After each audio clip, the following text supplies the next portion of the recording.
கர்த்தருடைய பரிசுத்த நாமத்திற்கு மகிமை உண்டாகட்டும். இந்த 49வது வாரத்தில் இந்த அதிகாலையில் முதல் ஆராதனைக்கு வந்திருக்கிற உங்கள் அத்தனை பேரையும், நேரலையில் இணைக்கப்பட்டிருக்கிற ஒவ்வொருவரையும், வானத்தையும் பூமியையும் படைத்த ஆண்டவராகிய இயேசுவின் நாமத்தில் அன்போடு நான் உங்களை வாழ்த்துகிறேன், உங்களை வரவேற்கிறேன்.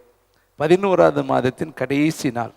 இந்த நாளில் ஒரு வாக்குத்தத்த செய்தியையோ அல்லது ஆசீர்வாத செய்தியையோ நம்ம தியானிப்பதை விட தேவன் நமக்கு பாராட்டின மிகப்பெரிய கிருபையை தியானிப்பது நல்லது என்று ஆவியிலே உணர்த்தப்பட்டபடியினால் அப்படிப்பட்ட ஒரு வார்த்தையை எதிர்பார்த்து நான் ஜெபிக்கிற வேளையில் தேவன் உங்களோடு பகிர்ந்து கொள்ளும்படி கொடுத்த வார்த்தை சங்கீதங்களின் புஸ்தகம் 124வது சங்கீதத்தில் ஒரு 4 வார்த்தைகளை உங்கள் மனக்கண் முன்னாடி கொண்டு வந்து இந்த வார்த்தைகளை வைத்து நான் தேவனுடைய வார்த்தைகளை உங்களை அழைத்து செல்ல விரும்புகிறேன். 124வது சங்கீதத்தில் 1வது வார்த்தை, 3வது வார்த்தை, 6வது வார்த்தை, 7வது வார்த்தை நான் வாசிக்கிறேன். என்னோடு கூட நீங்களும் இந்த வேத வசனத்தை கூர்மையாய் பாருங்கள். மனுஷர் நமக்கு விரோதமாய் எழும்பின போது கர்த்தர் நமது பக்கத்தில் இராவிட்டால், மீண்டும் பாருங்க, மனுஷர் நமக்கு விரோதமாய் எழும்பின பொழுது கர்த்தர் நமது பக்கத்தில் இராவிட்டால், அடுத்து அவர்கள் கோபம் நம்மேல் எரிகையில் நம்மை உயிரோடு விழுங்கி இருப்பார்கள். நம்மை அவர்களுடைய பற்களுக்கு இரையாக ஒப்பு கொடாதிருக்கிற கர்த்தருக்கு ஸ்தோத்திரம். வேடனுடைய கண்ணிக்கு தப்பின குருவி போல நம்முடைய ஆத்துமா தப்பிற்று, கண்ணி தெரித்தது. கைகளை தட்டி சொல்லுவோமா, நாம் தப்பினோம். கர்த்தருடைய பரிசுத்த நாமத்திற்கு மகிமை உண்டாகட்டும். அருமையான ஒரு பக்தனாகிய தாவீது பரலோகத்தை நோக்கி பாடின பாடல். ஆரோகணா என்றால் வானத்தை நோக்கி, பரலோகத்தை நோக்கி, தேவனை நோக்கி கூப்பிட்டு பாடக்கூடிய ஒரு பாடல். என்ன சொல்றாரு பாருங்க, மனுஷர் நமக்கு விரோதமாய், எனக்கு விரோதமாய், உங்களுக்கு விரோதமாய், ஊழியத்துக்கு விரோதமாய், உங்களுடைய ஆவிக்கு விரோதமாய், ஆத்மாவுக்கு விரோதமாய், சரீரத்துக்கு விரோதமாய், உங்கள் உள்ளான மனிதனுக்கு விரோதமாய் எத்தனையோ விதத்தில் மனிதர்கள் எழும்பி அவர்களுடைய காரியங்கள் உங்களுக்கு விரோதமாய் வரும் பொழுது அவர்கள் கோபம் நம்மேல் எரிகையில், இதெல்லாம் சொல்லிக்கிட்டு வர்றாரு, அவர்களுக்கு பற்களுக்கு இரையாக நம்மை ஒப்பு கொடாதிருந்த தேவனுக்கு ஸ்தோத்திரம் என்று சொல்லி இந்த சங்கீதத்திலே பாடுகிறார். இந்த வார்த்தையை வைத்து நான் தியானிக்கிற வேளையில் மனுஷர்களுக்குள்ள நிறைய எரிச்சல்கள் இருக்கிறதே நம்ம பார்க்க முடியும். உங்களுக்கு வேதம் சொல்லுது, உன் வீட்டாரே உனக்கு சத்துரு. வேதத்தில் இருக்கிற ஒவ்வொரு பரிசுத்தவான்களும் உபத்திரவத்தின் பாதையில், எரிச்சலின் பாதையில், கண்ணீரின் பாதையில், அவமானத்தின் பாதையில், நிந்தையின் பாதையில், கைவிடப்பட்ட பாதையில் தான் கடந்து போனார்கள். ஒரு 6 நபர்களை உங்கள் மத்தியில் நான் வைத்து அவர்கள் வாழ்க்கையில் எப்படி அவர்கள் உடைக்கப்பட்டார்கள், நொறுக்கப்பட்டார்கள், எப்படி அவர்களை கர்த்தர் பொன்னாய் மாற்றினார் என்பதை நான் உங்களுக்கு காண்பிக்க ஆவியானவராலே உணர்த்தப்பட்டேன். இந்த வசனம் அவர்களுடைய வாழ்க்கையில் நடந்தேறி இருக்கிறது. பாருங்கள், மனுஷர் எழும்பி விரோதமாய் இருக்கிறது. அடுத்து பார்த்தீங்கன்னா கோபம் எரிவது, அடுத்து வேடனை போல நம்மளை துரத்துவது. இப்படிப்பட்ட சூழ்நிலையில் ஒருவேளை இந்த காலை வேளையில் இங்கே உட்கார்ந்துருக்கலாம். முதலாவது பாருங்கள், ஸ்தேவான் என்ற ஒரு மனிதனை நம்ம தியானிக்க போகிறோம். 171வது பக்கம் இருக்கு. அவன் ஒரு நல்ல பந்தி விசாரிப்புக்காரன், ஒரு நல்ல விசுவாசி. அவன் தேவனால் அழகாய் அபிஷேகம் பண்ணப்பட்டிருக்கிற ஒரு மனிதன். செய்கிற வேலை தான் பந்தி விசாரிப்பு வேலை. அவன் கர்த்தருக்காய் வைராக்கியம் பாராட்டுகிறான். கர்த்தருடைய நாமத்தை வைராக்கியமாய் அவன் பிரசங்கம் பண்ணுகிறான். அநேக வேத பாரகர்கள் நடுவில் கர்த்தருடைய நாமத்தை அவன் உயர்த்துகிறான். ஆனால் அவனை குறித்து அந்த மனிதர்கள் என்ன செய்தார்கள் என்று வேதம் சொல்லுது. அப்போஸ்தலர் 7ஆம் அதிகாரம் 54வது வார்த்தையும் 59வது வார்த்தையும் வாசித்து பாருங்கள். இவைகளை பக்க நம்பர் 171. இவைகளை அவர்கள் கேட்ட பொழுது, இவன் கர்த்தரை குறித்து பேசுகிறான், தேவனுடைய ராஜ்யத்தை குறித்து பேசுகிறான், பழைய ஏற்பாட்டு காலத்தில் இருக்கிற நிறைய நியமங்களை குறித்து அவர்களோடு அவன் பேசுகிறான். ஆனால் இவைகளை அவர்கள் கேட்ட பொழுது என்ன எழுதியிருக்கு பாருங்க, மூர்க்கம் அடைந்து அவனை பார்த்து பல்லை கடித்தார்கள். ஒருவேளை இன்னைக்கு உங்கள் வாழ்க்கையில உங்கள் மேலே அநேகர் மூர்க்கம் அடைந்து உங்களை பார்த்து பல்லை கடிக்கலாம். அப்படிப்பட்ட நிலைமையில இந்த மாசத்துல நீங்கள் கடந்து வந்திருக்கலாம். உங்களுக்கு விரோதமாய் பக்கத்தில் 1000 பேர், வலது பக்கத்தில் 16,000 பேர் விழுந்திருக்கலாம். வாதை உங்களை நெருங்கி இருக்கலாம், உத்தரவும் உங்களை நெருங்கி இருக்கலாம். ஆனால் தேவன் அப்படிப்பட்ட காரியத்துக்கெல்லாம் உங்களை விலக்கி இந்த 30வது தேதி மாசத்தின் கடைசி நாளில் உங்களை குறையற்றவர்களாய், கரையற்றவர்களாய், பிழையற்றவர்களாய், எந்த விபத்து மற்றவர்களாய் கர்த்தர் கொண்டு வந்திருக்கிறார். பாருங்க, இந்த ஸ்தேவான் என்கிறவர் ஒரு நல்ல விசுவாசி, நல்ல அபிஷேகம் பெற்ற ஒரு மனிதன், கர்த்தருடைய பிரமாணங்களை, நியாயங்களை எல்லாம் அறிந்தவன். ஆனால் அவன் கர்த்தருடைய வார்த்தையை சொல்லும் பொழுது மக்கள் எப்படி இருந்தார்களாம்? மூர்க்கம் அடைந்தார்களாம், பல்லை கடித்தார்களாம். அது மட்டுமல்ல, 59 வசனத்தில் வாசித்து பாருங்கள். அப்பொழுது கர்த்தராகி இயேசுவே என் ஆவியை ஏற்றுக்கொள்ளும் என்று ஸ்தேவான் தொழுது கொள்கையில் அவனை கல் எறிந்தார்கள். பார்த்தீங்களா எவ்வளவு மனுஷர் எப்படி எழும்பி இருக்கிறாங்க ஸ்தேவானுக்கு விரோதமாய். அந்த ஊர் மக்கள், அந்த தேசத்து மக்கள், அங்கிருந்த பிரதான மக்கள், ஆசாரியர்கள், அன்றைக்கு இருந்த வேத நிபுணர்கள், வேத பண்டிதர்கள், அன்றைக்கு இருந்த ஜனங்கள் ஸ்தேவானை மூர்க்க வெறி கொண்டு தாக்கினார்கள். இங்கே தாவீது சொல்றாரு பாருங்க, மனுஷர் நமக்கு விரோதமாய் எழும்பின பொழுது கர்த்தர் தாமே நமது பக்கத்தில் இராவிட்டால் அவர்கள் கோபம் நம்மேல் எரிகையில் நம்மை உயிரோடு விழுங்கி இருப்பார்களே. அப்போ நம்மை எத்தனையோ பேர்கள் இந்த மாதத்தில், கடந்த 11 மாதங்களில் மூர்க்க வெறி கொண்டு நம்மளை தாக்கி இருக்கலாம். அத்தனைக்கும் கர்த்தர் நம்மளை விலக்கி பாதுகாத்தார். ஆனால் ஸ்தேவானையோ பாதுகாக்காம உபத்திரவத்துக்கு விட்டு கொடுத்துட்டாரு. பாருங்களேன், அவனை கல்லெறிந்தார்கள், அடி வாங்கினான்.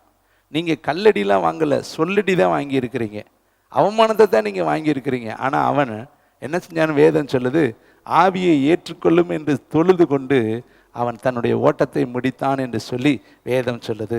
அப்போ ஸ்தேவானுக்கு கிடைக்காத ஒரு பெரிய பாக்கியத்தை கர்த்தர் நம்ம கொடுத்துருக்கிறார். கரங்களை தட்டி கர்த்தருக்கு நன்றி சொல்லலாம். அவனை கல்லெறிய விட்டு கொடுத்தாரு. ஆனால் உங்களை கல்லெறிய இந்த மாதத்தில், கடந்த 11 மாதமும் உங்களை விட்டு கொடுக்காதபடி கர்த்தர் அருமையாய் உங்களை பாதுகாத்தாரு. அடுத்து ஒரு மனிதனை நான் உங்களுக்கு காண்பிக்க விரும்புகிறேன். ஆதியாகமம் 37ஆம் அதிகாரத்தில் 20வது வசனம், பக்க நம்பர் 49. எல்லாருக்கும் தெரிந்த வசனங்கள் தான், பேசின வசனங்கள் தான். ஆனாலும் இந்த கால வேளையில் அவைகளை பட்டை தீட்டி உங்களுக்கு காண்பித்தால் இது வைரம் போல உங்கள் நடுவிலே ஜுவாலிக்கும் என்று நான் இயேசுக்குள் விசுவாசிக்கிறேன்.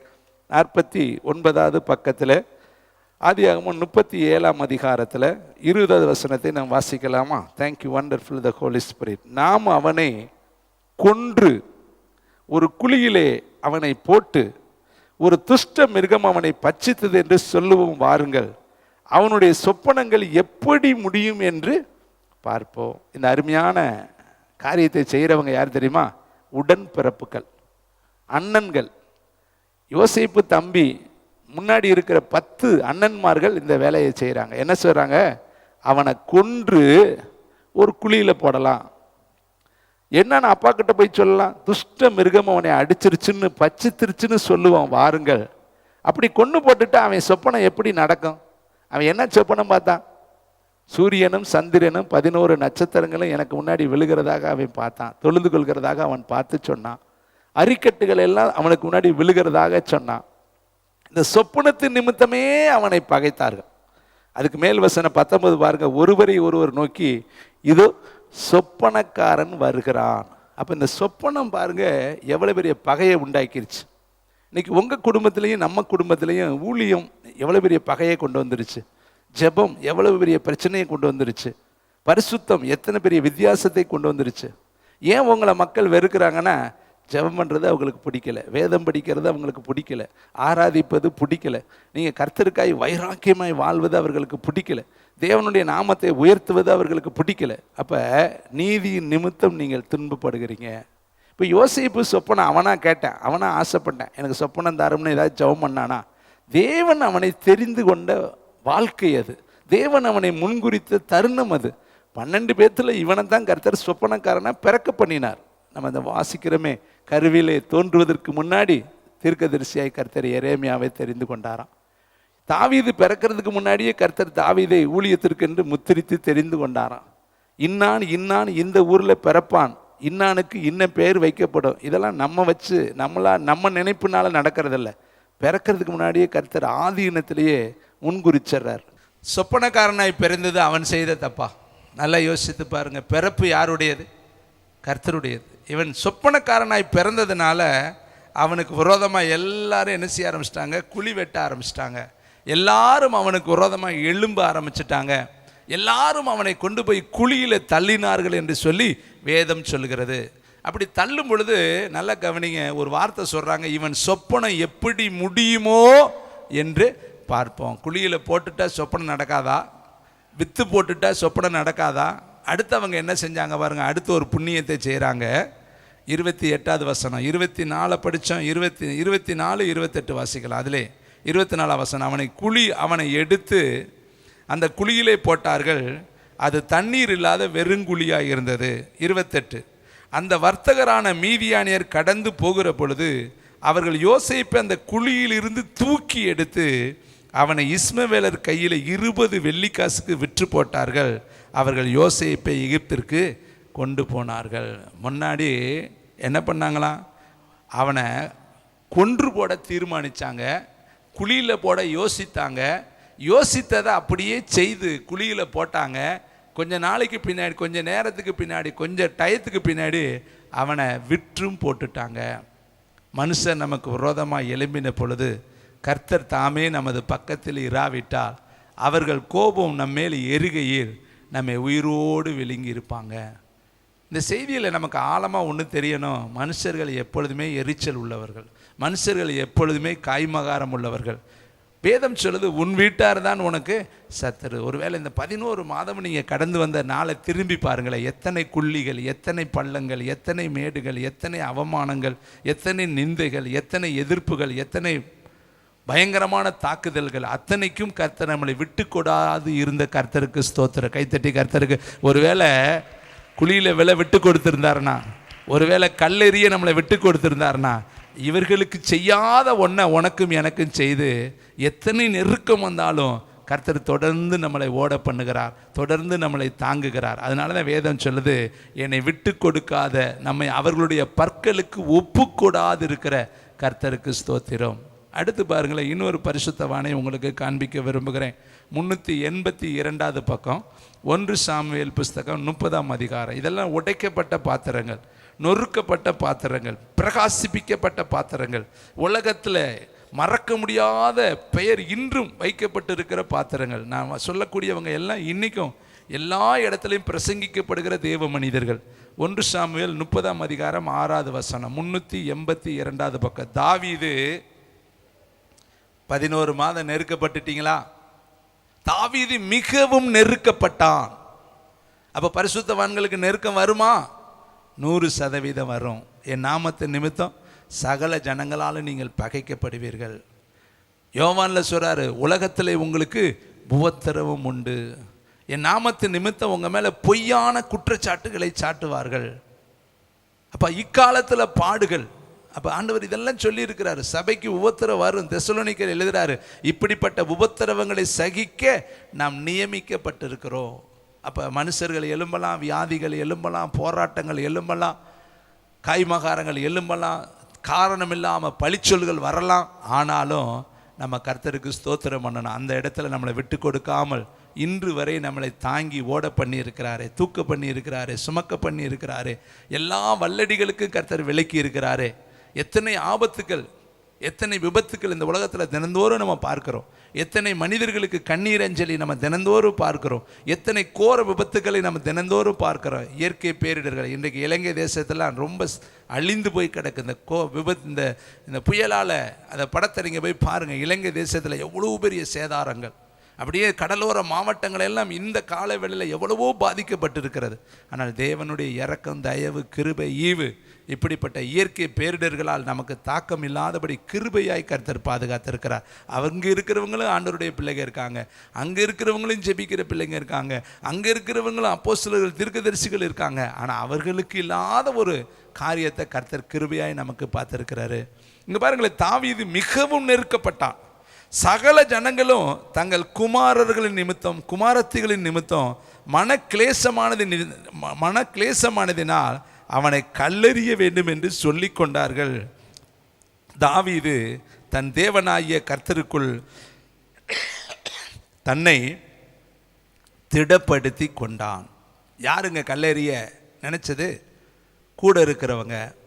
இவனோடு யாரெல்லாம் சேர்ந்து கொண்டாங்களோ, இவனை யாரெல்லாம் இவனை தாங்கினார்களோ, யாரெல்லாம் தாவீதினுடைய இரத்தமும் நாங்களும் எல்லாம் ஒன்றுன்னு சொன்னாங்களோ, யாரெல்லாம் தாவீதுக்கு பேக்கப்பா பின்னணியில் நின்னாங்களோ, யாரெல்லாம் தாவீதினுடைய பெயரை உரிமை பாராட்டி கொண்டாங்களோ, அந்த மக்கள்னா ஒரு நாள் தங்களுடைய குமாரர்களின் நிமித்தம், தங்களுடைய குமாரத்திகளின் நிமித்தம் தாவீதுக்கு விரோதமாக எழும்பினார்கள். ஒருவேளை இன்னைக்கு ஏதோ ஒரு காரணத்தினால உங்களுக்கு விரோதமாய் மனிதர்கள் எழும்பலாம்.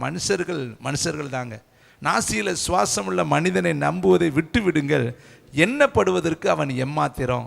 வேதம் சொல்லுது, ஆபத்து காலத்தில் மனுஷனுடைய உதவி விருதா என்று வேதம் சொல்லுது. ஆபத்து காலத்தில் அனுகூலமான துணையாளர் கர்த்தர் ஒருவர் தான். தேவனுடைய பிள்ளைகளே, இவ்வளவு நாள தாவீதோடு பிரயாணம் பண்ணினார்கள். இவ்வளவு நாளா தாவீதை உரிமை பாராட்டி கொண்டு என் ரத்தமும் என் மாம்சமும் என்று சொன்னார்கள். இவ்வளவு நாளா தாவீது தான் எங்களுக்கு எஜமானன், காரியதரிசி, எங்களுடைய ராஜா என்று சொன்னார்கள். இவ்வளவு நாள் தேவனால் அழைக்கப்பட்ட மனிதன் தாவீது என்று சொல்லி எல்லா இடத்திலும் பறைசாட்டி கொண்டு இருந்தார்கள். ஆனால் ஒரு நாளில் அதே மனிதர்கள் தங்களுக்கு ஒரு நெருக்கம் வரும் பொழுது, தங்களுக்கு ஒரு பிரச்சனை வரும் பொழுது, தங்களுக்கு தனிப்பட்ட வாழ்க்கையில் ஒரு பாதிப்பு வரும் பொழுது, இவ்வளவு நாள் யாரை சார்ந்திருந்தார்களோ அதே மனிதனுக்கு விரோதமாய் துணிகரமாய் எழும்பி அவன் மேலே கல் எறிய பார்த்தார்களாம். இதனால தான் இந்த சங்கீதம் பாடுறேன், மனுஷர் நமக்கு விரோதமாய் எழும்பின பொழுது ஒருவேளை கர்த்தர் என் பட்சத்தில் இராமல் இருந்திருந்தால் அவர்கள் கோபம் என் மேல் எரிகையில் என்னை உயிரோடு அவர்கள் விழுங்கி இருப்பார்கள். என் ஆத்துமாவை வேடனுடைய கைக்கு தப்புவிக்கிறது போல கர்த்தர் தப்புவித்தார். இந்த மாதத்தில் எத்தனை விபத்துக்கள் பாருங்க, நீங்களும் பார்த்துருப்பீங்க. பயங்கர கோர விபத்துக்கள்லாம் நம்ம நிறைய பார்த்தோம். ஆனால் நம்ம போன இடத்துல பாதுகாத்தாரே கர்த்தர். நம்ம சாப்பிட்ற உணவை கர்த்தர் பாதுகாத்தாரே. நம்ம குடிக்கிற தண்ணீரை கர்த்தர் பாதுகாத்தாரே. நம்ம படுத்திருந்த படுக்கையை கர்த்தர் பாதுகாத்தாரே. சம்பாதிக்கத்தக்க பலனை கொடுத்தாரே. வீட்டில் கணவன் மனைவியோடு பிள்ளைகளோடு நித்திரை அடைந்து எழும்ப கர்த்தர் இரக்கம் பாராட்டினாரே. ஒரு குறைவில்லாமல் இந்த மாதம் நடத்தினாரே. இப்படி செய்த கர்த்தருக்கு எத்தனை கோடி நன்றிகளை நம்ம சொல்லணும் தேவனுடைய பிள்ளைகளை. தாவீது இந்த காலகட்டத்தில் என்ன செஞ்சான்னு வேதம் சொல்லுது, கர்த்தருக்குள் தன்னை திடப்படுத்தி கொண்டான். இந்த 11ஆவது மாதம் திடப்படுத்தி கொள்ளுங்க. 11 மாதம் கிடைக்காத அற்புதத்தை ப்ராப்பர்ட்டிக்கு சொல்கிறேன். 12ஆவது மாதத்தில் கால் வைத்தோடனே நீங்கள் பார்ப்பீங்க, ருசிப்பீங்க. கர்த்தர் நிச்சயமாக தருவார். ஏனென்றால் அவர் பொய்யுரையாத தேவன், வாக்கு மாறாத தேவன், மனம் மாறாத தேவன். அவர் சொன்னதையும் செய்யாது இருக்கிற தேவன் அல்ல, சொன்னதை செய்கிற தேவன், உண்மையுள்ளவர். வேதம் சொல்லுது, அழைத்தவரோ உண்மையுள்ளவர், முடிவு பரியந்தமும் அவர் உங்களை நடத்துவார். தாவீதுக்கு இதெல்லாம் நல்லா தெரியும். அதனால தான் தன்னை திடப்படுத்தி கொண்டான். ஏன்னா அன்னைங்களே விரோதமாக இருந்தாங்க, அப்பாவே விரோதமாக இருந்தார். இப்போ உடன் பிறந்தவர்களே விரோதமாக இருக்கும் பொழுது இவெல்லாம் கூட வந்த மனுஷன் தானே, பிரயாணம் பண்ணின மனுஷன் தானே, இவன் கல்லை எறிஞ்சிட்டதுக்காக நான் சோர்ந்து போயிடுவேனான்னு சொல்லி தாவீது கர்த்தருக்குள் தன்னை திடப்படுத்தி கொண்டான். இன்றைக்கு நீங்களும் யாருடைய வார்த்தை சொல்லடியால் சோர்ந்து போயிட்டீங்களா? வல்லடியால் சோர்ந்து போயிட்டீங்களா? யாரோ சொன்ன வார்த்தைகளும் யாரோ பேசின பேச்சுகளும் இன்னைக்கு உங்கள் ஆவிக்குரிய வாழ்க்கையில் சோர்வையும் உங்களுக்குள்ள ஒரு விதமான பலவீனத்தை கொண்டு வந்திருக்கா? எல்லாமே கர்த்தருடைய திட்டப்படி தேவனுடைய பிள்ளைகளே. யோசேப்புக்கு வந்த நெருக்கம் தேவ சித்தப்படி, தாவீதுக்கு வந்த நெருக்கம் தேவ சித்தப்படி. இன்னும் பார்த்தீங்கன்னா ஸ்தேவானுக்கு வந்த நெருக்கம் தேவ சித்தப்படி. மனுஷர்கள் ஸ்தேவானுக்கு விரோதமாயும் எழும்பினார்கள், மனுஷர்கள் யோசேப்புக்கு விரோதமாய் எழும்பினார்கள், மனுஷர்கள் தாவீதுக்கு விரோதமாய் எழும்பினார்கள். இது மட்டுமா? இன்னும் பாருங்களே, 635வது பக்கம் யோபு எழுதின புஸ்தகம். இதாவது தேர்ட் பர்சனை ஃபேமிலி மேனே எழும்புறாங்க பாருங்க. எப்படி உடன் சரீரத்தில் ஒரு அங்கம் எழும்பி எப்படி அவனோடு யுத்தம் பண்ணுகிறது, போராடுகிறது என்று வேதத்தில் நாம் வாசிக்கலாம். 635வது பக்கம். Thank you, wonderful the Holy spirit. 2ஆம் அதிகாரம் 9ஆம் வசனம். யோபு 2ஆம் அதிகாரம் 9ஆம் வசனம். அப்பொழுது அவன் மனைவி அவனை பார்த்து, நல்லா கவனிங்க, மனைவி பார்க்குறாங்க. எப்படிப்பட்ட பார்வையாக இருக்கணும்? அன்பு நிறைந்த பார்வையாக இருக்கணும், இரக்க நிறைந்த பார்வையாக இருக்கணும், தயவுள்ள பார்வையாக இருக்கணும், பாசத்தினுடைய உச்சிதமான பார்வையாக இருக்கணும். பார்வையில் நிறைய பார்வை இருக்குதுங்க. ஒவ்வொருத்தருடைய பார்வையும் ஒரு விதமாக இருக்கும். இப்போ 10 பிள்ளைகளை பெற்றெடுக்கிற வரையும் இவள் பார்த்த பார்வை 10 வருஷத்துக்கு மேலே வாழ்ந்திருக்கிற ஒரு பிள்ளைக்கு யோசித்து பாருங்க. ஒரு பிள்ளைக்கு கற்ப காலமே 1 வருஷம் 10 மாதம்னா 10 பிள்ளைகளுக்கு இவள் எத்தனை வருஷம் இவளோட வாழ்ந்திருப்பா? எத்தனை நாட்கள் இவர்கள் பிரயாணம் பண்ணியிருப்பார்கள்? எத்தனை நாட்கள் இவர்கள் ஒருவரை ஒருவர் கருத்து பரிமாற்றம் பண்ணியிருப்பார்கள்? கிட்டத்தட்ட பல ஆண்டுகள் இவர்கள் குடும்ப வாழ்க்கையில் இருந்தவர்கள். ஆனால் அத்தனை நாள் இல்லாத ஒரு பார்வையை இன்னைக்கு பார்க்குறா. என்ன பார்வை பார்த்துருப்பா? குற்றத்தோடு பார்க்குறா, குறையோடு பார்க்குறா, எரிச்சலோடு பார்க்குறா, கைமகாரத்தோடு பார்க்குறா, விரோதத்தோடு பார்க்குறா. அந்த பார்வையிலே யோபுவுக்கு தெரிஞ்சிருச்சு, இவ பார்வையில் வித்தியாசம் இருக்குது. இவ்வளோ வருஷம் இவ பார்த்த மாதிரி பார்க்கல. பார்த்து என்ன சொன்னா தெரியுமா? அவள் பார்த்த உடனே, நீ இன்னும் உன் உத்தமத்தில் உறுதியாக நிற்கிறாயோ. மனைவி கூட இருக்கிறவங்க, வாழ்க்கையை ஒப்பு கொடுத்தவங்க, கூட இருக்கிறவங்க சொல்கிறதாங்க பயங்கரமான வேதனை. அது மனைவி சொன்னால் எப்படி இருக்கும்? நீங்கள் கற்பனை பண்ணி மட்டும் பாருங்களே, வாயால் சொல்லிடாதீங்க. உங்கள் மனைவி திடீர்னு உங்களை விட்டுட்டு நான் போகிறேன்னு சொன்னால் உங்கள் நிலைமை என்ன ஆகும்? சரி, மனைவிமார்க்க உங்கள் வீட்டுக்காரர் உங்களை வீட்டை விட்டு போ அப்படின்னு சொல்லிட்டு உங்கள் நிலைமை என்ன ஆகும்? அதை உங்களால் ஏற்றுக்கொள்ள முடியுமா? உங்கள் மேலே ஒரு குற்றத்தை சொன்னாங்கன்னா அதை உங்களால் ஜீரணிக்க முடியுமா? அல்லது நீ செத்து போ ஒன்றோ வாழ முடியாதுன்னு சொன்னால் இங்கே மட்டும் பார்க்காதீங்க, நம்ம லைஃப்பில் பாருங்கள். அது என்ன துடிப்போம். அப்போ தானே நம்முடைய இருதயத்தில் அந்த பல்கர், அந்த வேதனை வரும். திடீர்னு அவன் மனைவி வந்து சொல்கிறா, தாங்க வேண்டியவ, தூக்க வேண்டியவ, சுமக்க வேண்டியவ, அரவணைக்க வேண்டியவ, புண்ணுக்கு மருந்து போட வேண்டியவ, கவலைப்படாதீங்க எல்லாரும் போனாலும் நான் கூட இருக்கிறேன்னு சொல்லி ஆறுதல் படுத்த வேண்டிய மனைவி என்ன வார்த்தை சொல்கிறா தெரியுமா? உத்தமத்தில் இன்னும் நீ உறுதியாக இருக்கிறியா? இன்னும் ஜெபம், இன்னும் வேத வாசிப்பு, இன்னும் பரிசுத்தம், இன்னும் ஆத்ம பாரம், இன்னும் ஊழியம், இன்னும் கர்த்தர், இன்னும் இப்படி சொல்லிக்கிட்டு இருக்கியா? எவ்வளோ பெரிய நஷ்டம் உண்டாயிருச்சு. உடம்பும் போச்சு, உருவமும் போச்சு, உருக்குலைஞ்சு போயிட்ட, உடம்பு பூரா பருக்கள் வந்துருச்சு. இன்னும் உனக்கு உத்தமமா, இன்னும் உனக்கு ஜெபமா, இன்னும் உனக்கு பரிசுத்தமா, இன்னும் உனக்கு ஆண்டவர் மேலே பற்றுதலா சொல்லிட்டு அடுத்த ஐடியா கொடுக்குறா பாருங்க. அவளுக்குள்ள பிசாசு எவ்வளோ அழகாக கிரியை செய்கிறேன். அந்த வசனத்தை வாசிங்க. ஹல்லேலூயா. அந்த வசனத்தை வாசிக்கலாமா? அடுத்து 9ஆம் வசனத்தினுடைய கடைசி, நீ தேவனை தூசித்து, சுருக்கமாக இப்படி சொல்லலாமே, நீ இருக்கிறத விட செத்துப்போ, அதான அர்த்தம். சொந்த மனைவியே சொன்னால் எப்படி இருக்கும்? வாயில் இது படிக்கிறது ரொம்ப ஈஸிங்க, அனுபவிக்கிறது ரொம்ப கஷ்டம். சொந்த மனைவி செத்துப்போன்னு சொல்கிறான். அவன் நான் விதவையாக கூட இருந்துக்கிறேன், நீ அழகற்று போயிட்ட, உருக்குலைஞ்சு போயிட்ட, இனி உன்னை புருஷன்னு சொல்ல என்னால் முடியாது, உன் கூட நான் எங்கேயுமே பிரயாணம் பண்ண முடியாது. இப்போ நல்லா இருக்கிறப்ப ஒருத்தருக்கு ஒருத்தர் பிரியப்பட்டு கல்யாணம் முடிச்சிட்டோம். திடீர்னு உருவம் மாறி போச்சு, உருக்குலைஞ்சு போன ஒரு பாடு, வேண்டாம் உன்னை மனைவின்னு நான் சொல்ல மாட்டேன்னா எப்படி இருக்கும்? அல்லது உன்னை புருஷன்னு சொல்ல மாட்டேன்னா அந்த குடும்ப வாழ்க்கை எப்படி இருக்கும்? அந்த குடும்பத்தில் எப்படி அவங்க வாழ்வாங்க? யோபு எவ்வளோ பெரிய வேதனைக்கு உள்ளே போகிறான் பாருங்க. திடீர்னு உருக்குலைஞ்சு போயிட்டான். இது இவன் செஞ்ச தப்பா? இவன் எந்த தப்புமே செய்யலைங்க. உத்தமனும் சன்மார்க்கனும் தேவனுக்கு பயந்து பொல்லாப்புக்கு விலகிறனும் அவனை போல பூமியில் ஒருவனும் இல்லை. நீதிமான் சோதிக்கப்படுகிறான். சோதனையின் பாதை. இன்னைக்கு உங்கள் சோதனையின் பாதையில் நீங்கள் சோதிக்கப்படுகிறீங்களா? உங்களை அநேகர் அருவருக்கிறாங்களா? அநேகர் அப்புறப்படுத்துகிறாங்களா? அநேகர் தூக்கி எறிகிறாங்களா? அநேகரால் கைவிடப்பட்டிருக்கிறீங்களா? அநேக நெருக்கத்தின் பாதையில் நீங்கள் மனுஷர்கள் உனக்கு விரோதமாக எழும்பி இருக்கிறாங்களா? கல்லெறிகிறாங்களா? மனசில் அளவில் நீங்கள் வேதனைப்படுத்தப்பட்டு நொறுக்கப்பட்டு ஒவ்வொரு நாளும் அந்தரங்கத்தில் கண்ணீர் வடித்து கொண்டு இருக்கிறீங்களா? மனைவி எந்திரிச்சு நிற்கும் பொழுது அவன் என்ன துடிச்சிருப்பான். அதை ஜீரணிக்கவே முடியாதுங்க. நம்ம கடந்து போயிடுறோம். ரியலியாக நம்முடைய லைஃப்பில் அது வந்துச்சுன்னா அப்போ தான் தெரியும் என்ன வேதனையாக இருக்கும். பிள்ளைகள் வெளியே போகணுன்னு சொன்னாலே பெற்றவங்க துடிக்கிறாங்க. நிறைய பிள்ளைகள் வளர்ந்து பெரியவங்களானோடனே தாய் தகப்பனை தூக்கி எறிகிறார்கள், அவமானப்படுத்துகிறார்கள். பெத்த தாய் என்று சொல்ல மறுக்கிறார்கள், தகப்பன் என்று சொல்ல மறுக்கிறார்கள். அவங்க இருக்கக்கூடிய நல்ல நீட்டாக இருப்பாங்க, பெற்றோர்கள் பழைய மாடலில் இருப்பாங்க. இவங்க அம்மானு சொல்வதற்கு அவங்களுக்கு வெட்கப்படுகிறார்கள், அப்பா என்று சொல்ல வெட்கப்படுகிறார்கள். ஒரு சபையின் நடுவிலே அவர்களோடு இவர்கள் பிரயாணம் பண்ண வெட்கப்படுகிறார்கள். அதுவே பெற்றவங்களுக்கு ரொம்ப வேதனையாக இருக்குது. எல்லாத்த விட மனைவியே சொன்னால் எப்படி இருக்கு? செத்துப்போன்னு ஒரு மனைவி சொன்னால் ஒரு புருஷன் என்ன துடிப்பான். அருமையான தேவனுடைய பிள்ளைகளே, இங்கே மனைவியின் நிமித்தம் அவன் நெருக்கப்பட்டான். அடுத்து பாருங்களேன், இன்னும் கொஞ்சம் நேரம் 11ஆவது வசனத்தை வாசிங்க. யோபுவுக்கு 3 சிநேகிதர்கள் இருந்தார்கள். தேமானியனாகிய எலிப்பாசு, சூகியனான பில்தாத்தும், நாகமாத்தியனாகிய சோப்பாரும் யோபுவுக்கு நேரிட்ட தீமைகள் யாவையும் கேள்விப்பட்ட பொழுது, பேனா வச்சிருந்தா கோடு போடுங்க, அவனுக்காக பரிதபிக்கவும் அவனுக்கு ஆறுதல் சொல்லவும் ஒருவரோடு ஒருவர் யோசனை பண்ணி கொண்டு அவர்கள் தங்கள் ஸ்தானத்திலிருந்து வந்தார்கள். அவங்க வருகை நல்ல வருகையின் நோக்கம் அருமையான நோக்கம்.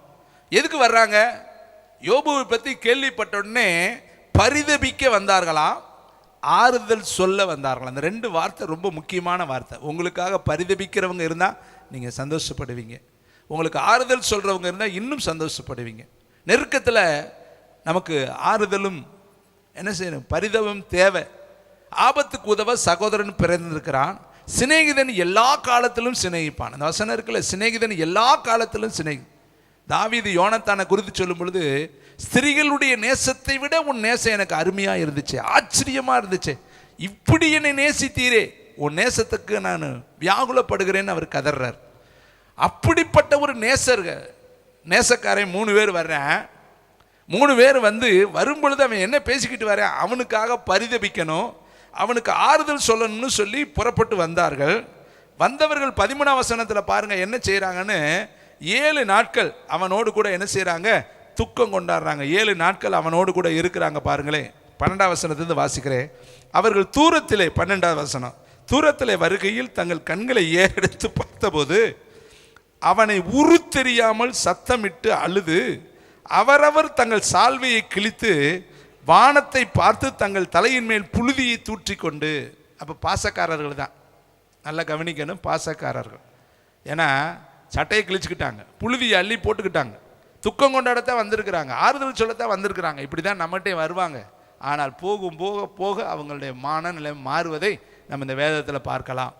எத்தனை நாள் உட்கார்ந்துருக்காங்களாம், அவன் துக்கம் மகா கொடிய துக்கம் என்று கண்டு ஒருவரும் அவனோடு ஒரு வார்த்தையும் பேசாமல் இரவு பகல் 7 நாள் அவனோடு கூட தரையிலே 7 days ஃபாஸ்டிங் போட்டாங்க, உட்காண்டாங்க. சாம்பலை தடவி வஸ்திரத்தை கிழிச்சு ரெட்டு உடுத்தி யோபுவின் துக்கம் தன்னுடைய துக்கமாக நினைச்சு உட்கார்ந்துருக்கிறாங்க. ஆனால் இந்த அளவுக்கு கூட மனைவி நேசிக்கலை. இப்போ 2 பேர்த்தில் வச்சு பாருங்க, சிநேகிதன் எல்லா காலத்திலையும் சிநேகிப்பாங்கிற வசனம் உண்மையாயிருச்சு இல்லையா? நேசிச்சாங்க. 7 நாள் உட்காந்துருக்கானே, இரவு பகல் 7 நாள், எத்தனை மணி நேரம் சாம்பலை உட்காந்துருக்கேன், தலையை சட்டையை கிழிச்சுக்கிட்டான், உட்காந்து மகா துக்கம், கொடிய துக்கம். அவன் வார்த்தையெல்லாம் ரொம்ப கவனமாக படிக்கணும். யோபுவின் துக்கம் மகா துக்கம், கொடிய துக்கம். அவன் துக்கத்தை சொல்லி அவனோடு ஒரு வார்த்தையும் பேசாமல், ஏன்னா அவன் பேசுகிற நிலைமையில இல்லை, பீஸாக கிழிஞ்சு கிடக்கிறான், மனம் உடஞ்சு கிடக்கு. ஏன்னா மனைவியால் அவன் ரொம்ப தாக்கப்பட்டுட்டான், பிள்ளைகளால் அவன் ரொம்ப தாக்கப்பட்டுட்டான், எல்லாவற்றையும் அவன் இழந்துட்டான். இதை கேட்குற தம்பி தங்கச்சி, இன்னைக்கு நல்லா இருக்கப்ப எல்லாரும் பேசுவாங்கங்க, நல்லா பழகுவாங்க. நீங்கள் தாழ்த்தப்பட்டு போயிட்டீங்கன்னா, வியாதிப்பட்டு போயிட்டீங்கன்னா, ஆதரவற்று போயிட்டீங்கன்னா உங்களை பார்த்துட்டு அப்படியே விலகி போவாங்க. ஏன்னா மனுஷர்கள் என்ன செய்ய மாட்டாங்க, இப்போ போய் பேசினா ஏதாவது உதவி கேட்பாங்க, இப்போ போனால் ஏதாவது ஹெல்ப்பு கேட்பாங்க, இப்போ போனால் ஏதாவது நமக்கு சப்போர்ட்டிங் கேட்பாங்க, அல்லது ஏதாவது ஒரு நாள் கூட ஆஸ்பத்திரியில் இருக்க சொல்லிடுவாங்க, இப்படின்ட்டு மக்கள்கள் விலகுவாங்க. இதாங்க மனிதனுடைய காரியம். ஆனால் தேவன் அப்படி அல்லங்க. அடிபட்டு கிடக்கிறவனை ஆசாரியன் பார்த்துட்டு அவன் நினைக்கிறான், நம்ம தொட்டுட்டோம்னா ஊழியம் செய்ய முடியாது, இப்போ போனோம்னா தொட்டுட்டோம்னா ரத்தக்கரை பட்டுரும், அப்புறம் நம்ம போய் சுத்திகரிச்சுட்டு போங்காட்டி ஊழியம் நின்று மட்டும் போயிடும், நமக்கு எவனோ பார்த்துட்டு போகிறேன், நமக்கு என்ன ஊழியம் தான் முக்கியம்னு அவன் விட்டுட்டு ஓடிட்டான். பின்னாடி ஒருத்தன் ஃபாலோ பண்ண வர்றான்ல லேவி, அவன் என்ன பண்ணுறான், எஜமானனே இப்படி விலகி போகிறப்ப நம்மளாம் எந்த கதைடா, அவனுக்கு இல்லாத அக்கறையா நமக்கு, அவனே தன்னை சுத்திகரித்து கொள்ளணும்னு நினைக்கிறப்ப நம்மளும் நம்மளை சுத்திகரிச்சுக்கலான்டான்னு அவனும் விலகி போயிட்டான். இப்போ கர்த்தர் பார்க்குறாரு, ஏண்டா 2 பேரும் உன்னை நேசிப்பது போல பிறரை நேசிங்கிற அந்த சத்தியம் இவனுக்கு தெரியாத அளவுக்கு ஊழியத்தை நேசிக்கிறேன்னு சொல்லிட்டு இவனை ரோட்டில் போட்டு போயிட்டாங்களேன்னு அவர் வர்றாரு. சமாரியனா சுய வாகனத்தில் தூக்கி சத்திரத்துக்கு கொண்டு போய் பராமரித்துட்டு இந்தபடியே செய்யன்னு சொல்லிட்டு போனார். நீ அப்படி செய்ய, கடமை முக்கியம்தான், அதுக்காக கடமைக்காக ஒரு ஜீவனை ரோட்டில் போட்டு போயிடலாமா? நம்ம சுத்திகரிக்கணும், அல்லது சுத்தம் இல்லாமல் போயிடுவோம், அல்லது நம்ம தொழில் பாதிக்கப்பட்டுரும், குடும்பம் பாதிக்கப்பட்டுரும், நம்ம சந்தோஷம் பாதிக்கப்பட்டுரும், நமக்கு ஒரு பிரச்சனை வந்துடும், நம்ம இதில் போனோம்னா நம்ம தேவையில்லாம மன உளைச்சம் வந்துடும்னு இன்றைக்கி விலகிற மனிதர்களை நம்ம பார்க்குறோம். அப்படி இருக்கக்கூடாது. தேவனுடைய பிள்ளைகளை 7 நாள் உட்காந்துருக்காங்க. உண்மையிலே அவனுக்காக நான் ரொம்ப சந்தோஷப்பட்டேன். ஆனாலும் மனம் மாறக்கூடியவர்கள் மனிதர்கள், சூழ்நிலையினால் மாற்றிக்கொள்ளக்கூடியவர்கள் மனிதர்கள். ஆனால் அந்த 7 நாளும் ஒரு வார்த்தையும் பேசாதவர்கள் அடுத்து என்ன பேச ஆரம்பித்தார்கள், அவனை எப்படி வேதனைப்படுத்தினார்கள் என்று சொல்லி வேதத்தில் உட்கார்ந்துருக்கு. வசனத்தை வாசிக்கலாம். 6ஆம் அதிகாரம் 2ஆம் வசனம். 6ஆம் அதிகாரம் 2ஆம் வசனம். என் சஞ்சலம் நிறுக்கப்பட்டு என் நிர்பந்தம் எல்லாம் தராசிலே வைக்கப்பட்டால் நலமாக இருக்கும், அப்பொழுது கடற்கரை மணலை பார்க்கிலும் பாரமாக இருக்கும், ஆகையால் என் துக்கம் சொல்லி முடியாதது. 7வது வசனத்தை வாசிக்கலாம். உங்கள் வார்த்தைகள் என் ஆத்துமாவை தோட்ட மாட்டேன் என்கிறது, அவைகள் ஆரோசிகமான போஜனம் போல இருக்குது. ஆனால் நல்லா கவனிக்கணும், அவங்க தான் அந்த 3 பேர் உட்காந்துருந்தான்ல, 7 நாள் உட்காந்துருந்தேன், ரெட்டு உடுத்தி உட்காந்துருந்தேன், சாம்பலை தடவிட்டு உட்காந்துருந்தேன், கொடிய துக்கம்னு சொன்னான்ல. ஆனால் கொஞ்சம் நாள் யோசித்து யோபுவை குற்றப்படுத்த ஆரம்பிச்சிட்டாங்க. யோபு ஏதோ ரகசிய பாவம் செஞ்சிட்டாருன்னு சொல்ல ஆரம்பிச்சிட்டாங்க. இப்படி பல விதத்தில் அவனுடைய மனதை காயப்படுத்த ஆரம்பிச்சிட்டாங்க. அப்போ தான் அவன் சொல்கிறேன், உங்கள் வார்த்தைகள் என் ஆத்துமாவை தொட மறுக்குதுப்பா, அவைகள் ஆரோசிகமான உணவு போல் இருக்குது. இப்படி உங்களுக்கு ஏதாவது நல்ல சாப்பாடு கொடுத்தா சாப்பிடுவான், பிடிக்காத சாப்பாடு, விரும்பாத சாப்பாடு, வாமிட்டிங் வரக்கூடிய சாப்பாடுன்னு நீங்கள் என்ன செய்ய மாட்டீங்க, தொட மாட்டீங்க. ஏன்னா இதை சாப்பிட்டா எனக்கு என்ன ஆயிரும், உடம்புல ஏதாவது ஃபால்ட் ஆகி போயிடும், அல்லது என்ன செஞ்சிடும், ஃபுட் பாய்சன் எனக்கு வந்துடும், வேண்டாம்ப்பா, அது ஆரோசிகமாக எனக்கு இருக்குது. அப்போ இந்த 3 பேர்த்துடைய ஆலோசனைகளும், இந்த 3 பேர்த்துடைய கரிசனையும், இந்த 3 பேர்த்துடைய பரிவும் கொஞ்சமாய் பாய்சன் போல இவனுடைய இருதயத்துக்குள்ளே போய் அவனை கஷ்டப்படுத்துது. அதனால தான் சொல்கிறேன், உங்கள் வார்த்தைகள் எனக்கு ஆரோசிகமாக இருக்குது. உங்களுடைய ஆத்துமா வார்த்தை என் உள்ளத்தை தொட மறுக்கிறது. உங்கள் நீதி உங்களுக்கு நல்லா தெரியுங்க. நீங்கள் எவ்வளோ உண்மையுள்ளவர்கள்னு மற்றவங்க சொல்ல தேவையில்லை, உனக்கு தெரியும். உன் இருதயமே உன்னை குற்றப்படுத்தும், அல்லது உன் இருதயமே உன்னை தீர்ப்பு சொல்லும். உன் இருதயமே உனக்கு ஜட்ஜ்மெண்ட்டாக நிற்கும். உங்களை யாராவது ஒருத்தர் தேவையில்லாத குற்றத்தை சொன்னால் நீங்கள் சொல்லுவீங்க, இல்லைங்க நான் செய்யலை, கர்த்தருக்கு தெரியுங்க, அவர் நியாயாதிபதிங்க, அவர் பார்த்துக்குவாருங்க, நீங்கள் என்னங்க என்ன சொல்கிறது, அப்படி சொல்லுவோம் பார்த்துருக்கீங்களா? காரணம் நமக்கு தெரியும் நான் அதை செய்யலை, அந்த தைரியம் நமக்கு இருக்கும். அப்போ யாராவது சொன்னால் இதே வார்த்தையை சொல்லணும், உன் வார்த்தை என் உள்ளத்தை தொட மறுக்கிறது, அது எனக்கு ஆரோசிகமாக இருக்கிறது. நான் அப்படிப்பட்டவன் அல்ல.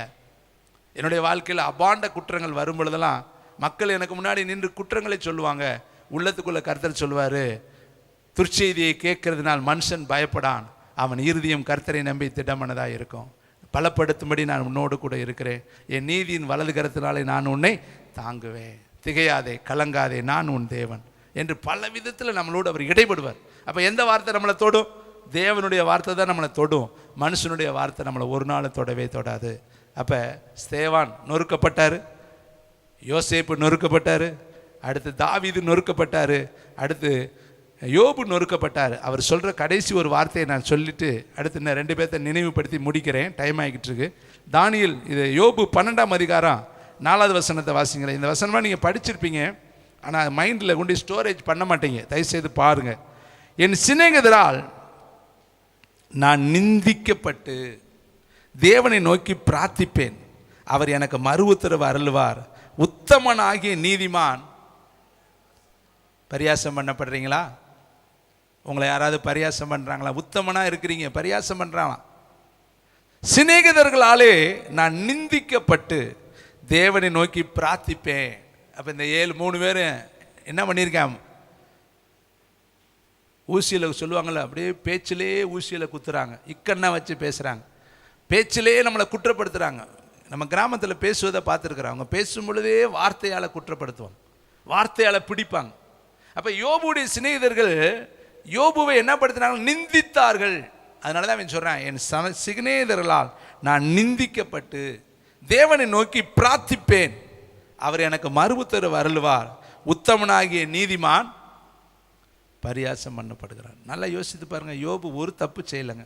வேதத்தில் அவன் எந்த இடத்துலையும் தப்பு செய்தான்னு இல்லவே இல்லைங்க. ஆனால் அவனுக்கு எத்தனை நெருக்கம், எத்தனை அவமானம், எத்தனை வேதனை. மனசளவில் வேதனை வந்தால் பரவாயில்லைங்க, உடல் அளவில் வேதனை, உடலில் பூரா உருக்குலைஞ்சு போயிட்டான். இப்போ நம்ம உடம்பு உருக்குலைஞ்சு போனால் எப்படி இருக்குது யோசித்து பாரு. நம்ம உடம்பு இருக்க வேண்டிய நிலையை மாறி போச்சுன்னா பார்க்குறவங்களாம் என்ன சொல்லுவாங்க? விகாரமாக நம்ம மாறிட்டோம்னா என்ன சொல்லுவாங்க? இவன் ஏதோ தப்பு பண்ணியிருப்பாப்பா, அதனால தான் இவனுக்கு இந்த மாதிரி வந்திருக்கு. வரக்கூடாத வியாதி இவனுக்கு போய் வந்திருக்கு, பூமியில் யாருக்குமே இல்லாத மாதிரி இவனுக்கு வந்திருக்கு. 10 பிள்ளைகள் ஒரே நாளில் சாவேன், அப்போ எவ்வளோ பெரிய பாவியாக இருப்பேன். பொண்டாட்டியை துரத்தி விட்டாலாம், பொண்டாட்டியை அடிச்சிட்டாலாம், அப்போ இவன் எவ்வளோ பெரிய குற்றவாளியாக இருப்பேன். இப்படி ஒவ்வொன்றா மனுஷர்களை யோசித்து யோசித்து யோசித்து இவனை நிந்தைப்படுத்திக்கிட்டே இருக்காங்க. அப்போ தான் அவன் சொல்கிறான், நான் பிரார்த்தனை செய்வேன், நான் நீதிமான் என்ன செய்கிறேன், சோதிக்கப்படுகிறான், நீதிமான் என்ன பண்ண பரியாசம் பண்ணப்படுகிறான்னு சொல்லி அந்த வார்த்தையை முடிக்கிறாரு. அடுத்து தானியேலை குறித்து உங்களுக்கு நினைவுபடுத்த விரும்புகிறேன். 1039வது பக்கம் எடுத்துக்கொள்ளுங்க. பக்கத்தோடு சொன்னால் நீங்கள் குயிக்காக எடுத்துட்டிங்கன்னா நம்ம டக்குன்னு காரியத்துக்குள்ளே போயிடலாம். 1039வது பக்கம். கர்த்தருடைய பரிசுத்த நாமத்திற்கு மகிமை உண்டாகட்டும். தானியேல் எழுதின புஸ்தகம் 6ஆம் அதிகாரம் 4வது வசனம். Thank you wonderful the Holy Spirit. Thank you Jesus. 39வது பக்கம் 6ஆம் அதிகாரம் 4வது வசனம் வாசிக்கலாமா? அப்பொழுது பிரதானிகளும் தேசாதிபதிகளும் ராஜ்யத்தின் விசாரிப்பிலே தானியேலை குற்றப்படுத்தும்படி முகாந்தரம், ஒரு நீதிமானுக்கு விரோதமாக காரணம் தேடுறாங்க. எப்படிடா இவனை குற்றப்படுத்துறது? உங்களுக்கும் அப்படிதாங்க. என்ன சொன்னால் இவங்களை குற்றப்படுத்தலாம், என்ன பேசுனா இவங்க மேலே அபாண்டமான ஒன்று சொல்லலாம், இவங்க வாயை அடைக்கிறதுக்கு என்ன வழி, அப்படியே கண்டுபிடிப்பாங்க வார்த்தையை. பார்த்துருக்கிறீங்களா? இவங்களை கரெக்டாக அடக்கணும்னா என்ன வார்த்தை சொன்னால் இவங்க வாயை அடக்க முடியும். இப்போ தானியேலை எப்படி அடக்கிறது? இவன் வெளிநாட்டுக்காரன் இங்கே வந்து இவ்வளோ தூரம் உயர்ந்துட்டானே, நம்மளையெல்லாம் மிஞ்சி மெலிய பிரதானிகளில் இவன் டாப் பிரதானியாக போயிட்டானே, ராஜாவுக்கு இவன் மேலே அதிக மதிப்பு மரியாதை இருக்குதே, இவன் ராஜாவுடைய சமூகத்தில் முக்கியமான நபர் ஆயிட்டானே, இவனை ஏதாவது ஒன்றை பண்ணி இவனை கொன்றணும், அழிச்சிடணும், ஊழியத்தை உடைச்சிடணும், இவனை இல்லாமல் பண்ணிடணும்னு முகாந்தரம் தேடி, ஆனால் ஒரு முகாந்தரமும் கண்டுபிடிக்க முடியல. அடுத்தவ ஆனாலும் ஒரு முகாந்தரத்தையும் குற்றத்தையும் கண்டுபிடிக்க அவர்களால் கூடாது இருந்தது. அவன் உண்மையுள்ளவனாய் இருந்தபடியால் அவன் மேலே சுமத்த யாதொரு குற்றமும் குறைவும், கைத்தட்டுங்க பார்க்கலாம், ஒரு குற்றம் இல்லாமல் ஒரு குறைவில்லாமல் பாபிலோனில் ஒரு மனிதன், வெளிநாட்டுக்கார மனிதன் வாழ்ந்தான்னா கர்த்தர் அவனோடு எப்படி இருந்திருக்கார் பார். ஆனால் அவனுக்கு கண்டுபிடிக்கிறதுக்கு, குற்றம் கண்டுபிடிக்க ஒரு விஷயம் கண்டுபிடிச்சாங்களா? 5வது வசனம். அப்பொழுது அந்த மனுஷர்கள் நாம் இந்த தானியேலை அவனுடைய தேவனை பற்றி வேத விஷயத்தில் குற்றப்படுத்தும் முகாந்தரத்தை கண்டுபிடித்தால் ஒழிய அவனை வேறு ஒன்றிலும் குற்றப்படுத்தும் முகாந்தரத்தை கண்டுபிடிக்க கூடாது என்றார்கள். இதை படித்து பாருங்க, எப்படி கண்டினியூவாக அவனை துரத்துறாங்க. அவனை எப்படியாவது வேதனைப்படுத்தி, அவனை உடைச்சி, அவனை அவமானப்படுத்தி, அவனை ஊழியத்தை உடைக்கணும்னு முகாந்தரத்தை தேடுறாங்களாம். மனுஷர்கள் விரோதமாக எழும்பி எப்படியெல்லாம் செய்கிறாங்க பார். கடைசியில் முகாந்திரத்தை கண்டுபிடிச்சிட்டாங்க. என்ன முகாந்திரம்? ஜெபம் பண்ணுற விஷயத்திலான அவனை பிடிக்க முடியும். 30 நாள் வரைக்கும் ராஜா கிட்ட போய் ஒரு திட்டத்தை போட்டு அவர்கிட்ட உத்தரவு வாங்கி இவனை எப்படியாவது சிங்கக்கவியில் தள்ளிடணும்னு கடைசியில் மனுஷர்களை கொண்டு போய் சிங்கக்கவியில் அவனை தள்ளினார்கள். நீங்கள் இன்றைக்கி தள்ளப்பட்டிருக்கிறீங்களா? மனுஷர்களால் நிறைய பேர் தள்ளப்பட்டிருப்பாங்க. சொந்த பெரியப்பா சொத்தை பிடுங்கியிருப்பார், சித்தப்பா சொத்தை பிடுங்கியிருப்பார், அண்ணன் தம்பியால் நீங்கள் பாதிக்கப்பட்டிருப்பீங்க, அக்கா தங்கச்சியால் நீங்கள் பாதிக்கப்பட்டிருப்பீங்க, நண்பர்களால் சிநேகிதரால் நீங்கள் பாதிக்கப்பட்டிருப்பீங்க. ஏதோ ஒருத்தர் உங்கள் வாழ்க்கையில் நெருக்கடி கொடுத்து கொடுத்து கொடுத்து உங்களை ஏதாவது ஒரு இடத்துல தள்ளி இருக்கலாம். இப்போ பாருங்கள், இந்த மனுஷர்களை எல்லாம் கொண்டு போய் இவனை சிங்கக்கவியில் போட்டாங்க.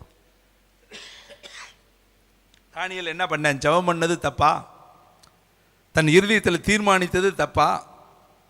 யோசித்து பாருங்க. நீதிமான் பரியாசம் பண்ணப்படுகிறான், நீதிமான் துன்பப்படுத்தப்படுகிறான், நீதிமானுக்கு நிறைய நெருக்கம் வரும். ஆனாலும் சந்தோஷப்பட்டு களி கூறுங்கள், பரலோகத்தில் உங்கள் பலன் மிகுது. 30 நாள் உள்ள கொண்டு போட்டாங்க இல்லையா? போட்டவனுடைய நிலை என்னச்சு? நேரம் இல்லாதனால சுருக்கமாக நான் முடிக்கிறேன். அடுத்த 24 வசனம். போட்டவனுடைய நிலைமை, தானியேல் மேல் குற்றம் படுத்தின மனுஷரையோ வென்றால் ராஜா கொண்டு வர சொன்னான். அவர்களையும் அவர்கள் குமாரர்களையும் அவர்கள் மனைவிகளையும் சிங்கத்தின் கெபியிலே போட்டார்கள்.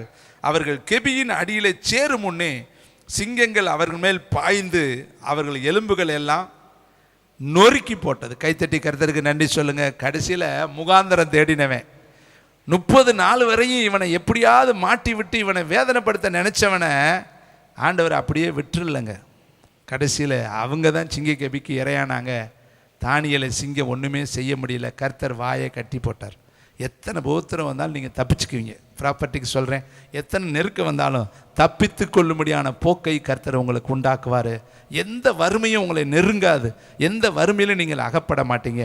எத்தனை பிரச்சனை வந்தாலும், பவுல் சொல்றாரு, கப்பர் சேதம் வந்துச்சு, தப்பி பிழைப்போம்ங்கிற நம்பிக்கை முற்றிலும் அற்று போயிடுச்சு. ஆனாலும் என்னை ஆட்கொண்டவரும் நான் சேவிக்கிறவருமான கர்த்தர் இந்த ராத்திரியில் வந்து பொருள் சேதமே இல்லாமல் பிராணச்சேதம் ஒன்றுமே உனக்கு இருக்காதுன்னு சொல்லி என்னை சொல்லிட்டு போனார்னு சொல்கிறேன். அப்போ சில சேதாரங்கள் வரலாம், ஆனால் பிராணச்சேதம் உங்களுக்கு வராதபடி கர்த்தர் பாதுகாப்பார். கடைசியாய் அன்பு இரட்சகர் இயேசு கிறிஸ்துவை உங்களுக்கு நினைவுபடுத்த விரும்புகிறேன்.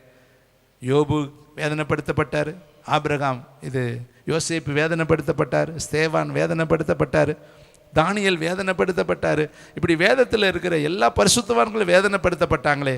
இயேசுவும் இந்த உலகத்தில் நம்மை போல மனுஷனாய் வந்த பொழுது அவரும் எத்தனை பாடுகள் வழியாய் கடந்து போனார். சங்கீதத்தில் ஒரு வார்த்தையை நினைவுபடுத்த விரும்புகிறேன். 66:12 எடுக்க வேண்டாம். மனுஷரை எங்கள் தலையின் மேல் ஏறி போக பண்ணினீர், தீயையும் தண்ணீரையும் கடந்து வந்தோம், மகா செழிப்பான மேற்றில் எங்களை கொண்டு வந்து வெட்டீர். இன்னைக்கு மனுஷர்கள் ஏறி போகிறாங்களா? நிறைய பேர் உங்களை நிந்திக்கலாம், உங்கள் மேலே வேதனை சொல்லலாம், இல்லாதது இருக்கிறது போல சொல்லலாம், மனுஷர்களை ஏறி ஏறி உங்களை மிதிக்கலாம். தண்ணியை நீங்கள் கடக்கலாம், தீயை நீங்கள் கடக்கலாம், ஆறுகளை நீங்கள் கடக்கலாம், வியாதிகளை நீங்கள் கடக்கலாம், தரித்திரத்தை நீங்கள் கடக்கலாம், கடன் தொல்லையை நீங்கள் கடக்கலாம், குற்றச்சாட்டுகளை நீங்கள் கடக்கலாம். ஆனாலும் முடிவு ப்ராப்பர்ட்டிக்காக எழுதி வைத்துக் கொள்ளுங்கள். செழிப்பான இடத்துல கர்த்தர் உங்களை கொண்டு போவார். இங்கே பாருங்களேன், இயேசுவை நான் காலை வேளையை தியானிக்கும் பொழுது வேகமாக சொல்கிறேன், டைம் முடிஞ்சிருச்சு. மத்தேயு 26:67 முகத்தில் துப்பினார்கள், கன்னத்தில் தலையிலே கொட்டினார்கள், கன்னத்தில் அறைந்தார்கள். ஒரே வசனத்தில் துப்பினார்கள், கொட்டினார்கள், அறைந்தார்கள். 27:28 மத்தேயுல வஸ்திரங்களை கலற்றினார்கள். 27:29 முள்ளுகளால் முடியை பின்னி சிரசிலே வைத்து அவரை அடித்தார்கள். இதெல்லாம் மத்தேயுல தான் இருக்கு. 27:30 மீண்டும் துப்பினார்கள், சிரசிலே கோலிலே வைத்து அடித்தார்கள். 31 பரியாசம் பண்ணினார்கள். 34 48 கசப்பான காடியை அவருக்கு குடிக்க பலாத்காரமாய் கொடுத்தார்கள். அதை அவர் குடிக்க மனமற்றவராக இருந்தார். தாகத்தோடு தண்ணி கேட்குறாரு, குடிக்க முடியாத கசப்பு கலந்ததை கொடுக்குறாங்க. உங்களுக்கு அப்படி தாங்க, நீங்கள் ஒன்று கேட்பீங்க, அவங்க வேற ஒன்று கொடுப்பாங்க. உங்களுக்கு விருப்பமானது இல்லாமல் வேற ஒன்று வரும், நீங்கள் என்ன பண்ணுவீங்க? நாங்கள் கேட்டது அப்படி இப்படி கொடுக்குறாங்களே. இதெல்லாம் ரியலியே நம்ம வாழ்க்கையில் வரும்பொழுது அந்த வசனம் நமக்கு உண்மையாக தெரியும். ஆமாம், இயேசுப்பாவுக்கு அப்படி தானே இருந்திருக்கு. தாகத்தோடு கன்னத்தில் அடித்தாங்கங்க. இன்றைக்கி நீங்கள் இயேசுக்காக அடி வாங்கியிருக்கிறீங்களா? உங்களை அப்படி இன்னும் ஒப்பு கொடுக்கலங்க. இயேசுக்காக உங்கள் தலையில் யாராவது கொட்டியிருக்காங்களா? இன்னும் நீங்கள் அவ்வளோ பெரிய பாத்திரத்தில் நீங்கள் போகலைங்க. தலையில் அடித்தார்கள், கன்னத்தில் கொட்டினார்கள், கன்னத்தில் அடித்தார்கள், காரி காரி துப்பினார்கள். எத்தனை முறை? 2 முறை துப்பினார்கள். அழகான அழகான முகம். இந்த உலகத்தில் இயேசுவை போல அழகுள்ளவர்கள் யாருமே கிடையாது. யூதனாய் பிறந்த அவர் ரொம்ப அழகுள்ளவர். அதனால தான் அவர் பாட்டு பாடுறான், அழகானவர், அருமையானவர், இனிமையானவர். அந்த அழகானவரையும் அந்த அருமையானவரையும் காரி துப்ப பிதா ஒப்பு கொடுத்தார். அவரை கன்னத்தில் அடிக்க ஒப்பு கொடுத்தார். அவரை தலையில் கொட்ட ஒப்பு கொடுத்தார். இயேசுவோடைய வஸ்திரத்தை உருவினார்கள். உங்களுக்காக எனக்காக அரமேனியாய் அவர் நிர்வாணத்தில் தொங்கி கொண்டிருந்தார். எவ்வளவு மனுஷர்கள் விரோதமாக எழும்ப தேவன் அனுமதித்தார் பார்த்தீங்களா? உங்களுக்கு இன்றைக்கி மனுஷர்கள் எழும்புறாங்களா? மனுஷர்களால் நீங்கள் பாதிக்கப்படுறீங்களா? உறவுகளால் பாதிக்கப்பட்டிருக்கீங்களா? சிநேகிதர்களால் நீங்கள் பாதிக்கப்பட்டிருக்கிறீங்களா? யாரோ ஒருத்தருடைய வார்த்தை உங்களை எழும்ப விடாதபடி மடங்கடிச்சு கொண்டே இருக்கா? இயேசுவும் அந்த பாதையில் கடந்து போனார். தாவீதும் அந்த பாதையில் கடந்து போனார். ஸ்தேவானும் அந்த பாதையில் கடந்து போனார். யோபுவும் அந்த பாதையில் கடந்து போனார். தானியேலும் அந்த பாதையில் கடந்து போனார். கடைசியாக ஒரு வசனத்தை சொல்லி நான் முடிக்கிறேன். 35 வசனம் 27-35 சிலுவையிலே அவரை அறைந்தார்கள். எப்படி வேதனையாக இருக்குது யோசித்து பார். ஒரு முள்ளு குத்துனா நம்மளால் நடக்கவே முடியல. ஆனால் அவருடைய கையில் ஆணி, காலில் ஆணி, அவருடைய தலையில் அந்த முள்முடி, உடம்பெல்லாம் பிளாத்து அவரை வாரினால் அடிக்க ஒப்பு கொடுத்தான். உடம்புல ஒரு இடம் விடாமல் மிலாரால் அடித்தார்கள். உடம்புலேருந்து ரத்தம் அப்படியே கொஞ்சம் கொஞ்சமாக இறங்கும். அதான் தங்க மேனியே நைய புடைக்க அவர் ஒப்பு கொடுத்தார். உளப்பட்ட நிலம் போல் அவருடைய உடம்பு மாறினது. ஒரு இடம் கூட அவருடைய உடம்புல நல்ல சதை இல்லை, எல்லாத்தையும் கிழிச்சிட்டாங்க.